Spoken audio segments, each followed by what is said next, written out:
Nabanggit na rin natin last episode si Catherine Bernardo at ang ang mag-i-end na rin na PBB magtatapos na rin or nagtapos na baka by the time na napanood nyo to or pinapanood nyo ngayon pwedeng na-declare na or meron ng grand champion ang season pang ilang season na ba? Sa dali ko kuling ng kodigo ng Pilipinas Got Talent, 'di ba? Na napaka-exciting din. Tuwan-tuwa ako dun sa dun kay Manong Trumpo. Season 7 ba ito? Oo, season 7 nga ng Pilipinas Got Talent na ilan sa mga pinakamagagaling na napanood namin diyan. Andiyan yung magician ni si Carl Kion. Although pumasok ba yung magician from Marikina na OFW, mahusay din. Yung drag queen acrobat na si Manza, sino pa ba yung mga pumasok dyan? Yun nga, nagtutrumpo si Kuya. Yan. Si Odi Santo Domingo, yes! Ito yung isang magician from Marikina. Si Fem MNL, parang grupo ito ng mga mananayo. O yung nagpa-fire something, fire dance. Si JB Bangkaya, Jessie Cardong, si Jessie J, ito yung si Jessie J, yun nga, nagpa-fire din. Dalawa pala din silang pumasok, no? And si Cardong Trumpo, NDDUGN Generals, na alam natin grupo ito ng mga mananay. Ang gagaling nila.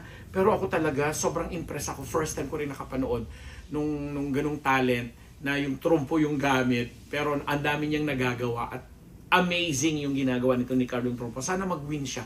Tapos between the two magicians, sobrang magkaiba ang ginawa nung napanood namin sa semifinals itong si Carl at saka itong si OD Santo Domingo. Magkaiba sila.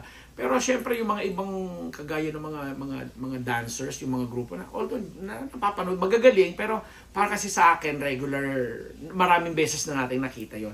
So sana this time mga bago naman yung matanghal. At pinag-uusapan natin nga yan kasi nga parang ang daming nagsasabi o nag-a-analyze na sa buong season 7 na nagsilbing host or judge itong si Catherine Bernardo kasama sina Uge Domingo, si Boss Freddy Garcia at saka si Donnie Pangilinan. Parang sabi nila parang nanibago ang mga tao kay Catherine na hindi siya umaarte, hindi serious yung pinanonood nila. Although as a host, mahusay si Catherine.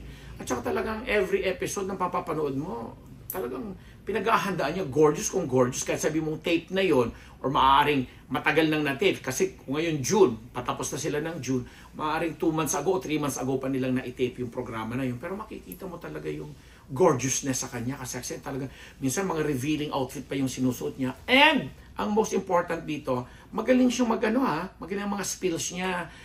The way she delivers her message or yung kanyang remarks sa mga contestants, ibang klase, alam mo nag-aaral.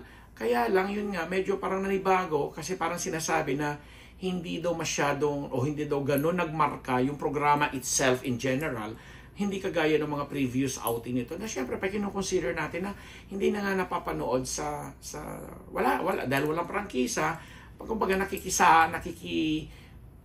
nakikisilong na lang sa mga ibang network itong show at hindi talaga sa prime time. So, although hindi naman na rin masabi kasi sabi nga natin iilan na lang din naman especially in Metro Manila, na iilan na lang din talaga yun according to research ang nakakanood ngayon ng mga television kasi lahat ngayon ay nasa gadget na. So, relative pa rin yung pinagsasasabi nila. But for us, na ilang beses din naman namin natatimingan or natchampuan si Catherine na napapanood sa Pilipinas Got Talent Season 7 as judge, mahusay siya. May future siya bilang host. At maganda si Catherine. Kaya nga, nung pumutok na naman yung issue, yung balita ni Mama Oj Diaz na may sighting na naman di umano ito sa BGC with Lucena Mayor Mark Arcala. Na lang din kami, emote na lang kasi kumaga sa amin, parang paulit-ulit na lang at walang nagsasabi. Tapos kinunek pa dun sa kay Alden Richards na ganito, na binasted, chuchu ang gulo. Pero anyway, hindi na natin pangingialaman yan kasi alam naman nating lahat, especially may mga fans pa rin naman ng Kathniel na nakasubaybay sa kanila at tinatangkilik sila at individually. Yun na nga, yun ang sinasabi natin kanina na dahil nag-shift for a while or for the meantime itong si Kath doing her hosting or judging stint dyan sa Pilipinas Got Talent Season 7, nanibago yung mga tao sa kanya na makita siya sa series. Kumpara mo kay Daniel Padilla na nag-aksyon at pinansin din ang husay ngayon sa pagdrama dito sa Incognito. Talagang naging aktor ang tingin ng marami kay Daniel. So nagkaroon ng comparison pero hindi naman siyempre pinagsasabong. But kinukumpara yung mga exposure nila ngayon since nga magto 2 years na ba? 2 years na silang hiwalay, ano? Oo, no? Ang bilis ng panahon, ano? So anyway, marami pa rin mga ganong usap-usapan.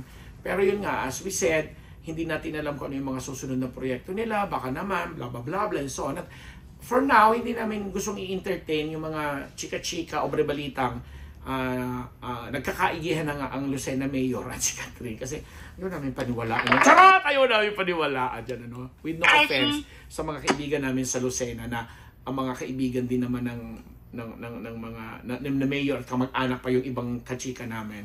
Oo, nawa na. Catherine is Catherine. Yung doktor wala nang wala na. Parang tok na lang siya. Isang ganunan. Sa PGT din nagsimula kasi yun, ano? Nung minsan magkomento itong si Catherine. So, yun lang. So, wala. Iwaya natin, pagdasal natin. But for now, ako, para sa amin dito sa Unbearable Channel, si Catherine ay mahusay na actress at magaling din siyang nagampanan niya ng mahusay yung kanyang role na na judge doon sa Pilipinas Got Talent. Talagang nakipagsabayan siya dito kay Freddy Garcia at lalo na kay Donnie Pangilinan na Inglesero and of course kay Uge na talaga hindi siya nagpahuli, di ba? Kay Inglesan man yun o kung ano. At saka yung mga sinasabi niya may katuturan. No, yun lang. Pero Love Life, dead mamuna kami dyan. Charot! Ako ang inyong dito pa mabera ko lang natin. Mabati ko na lang ang ating mga regular dyan, mga nagpapa-shoutout lagi po sa amin. Thank you, lalong-lalo na po yung mga kababayan at OFW friends po natin dyan sa iba't ibang bahagi ng mundo. Tapos sila, minalaglag ako, yun na, parang sa Marites, minalalaglag. At saka yung mga naiipit dyan sa Giyera, sa Israel, saka sa Iran, ingat-ingat po tayo. Naku, hindi na tapos-tapos magyan. Dagdagan na lang po din natin ang ating pagdarasal. Maraming salamat po habang nalaglag ang napakagandang painting na ito, o diba? Thank you! Ano ba yan, Donita?